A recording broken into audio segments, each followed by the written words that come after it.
nagparitoke ng ilong. Pag pipilit mo ako nagparito, eh hindi nga ako nagparito kay ng ilong. Aminin mo na wala ka kaya. Dahil lang akong aninin. Kaya nga, nose Ah, eh.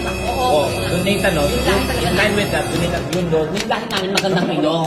Kung makita niyo yung ilong niya dati, ma, Diyos ko. Ha? Totoo nga? Oo, isang dangkal lang ng tenga na.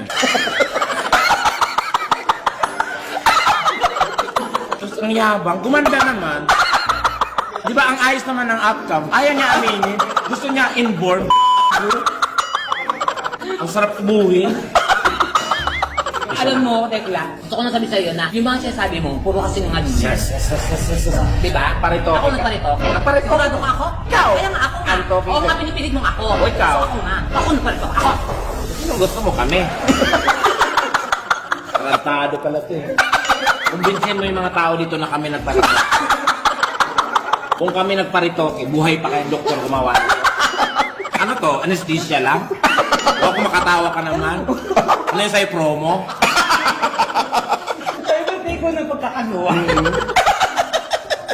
At saka kung nagparitoke kaming dalawa, anong hugot namin sa magparitoke? Maganda kami dati, nagtawa kami, pinaganito namin.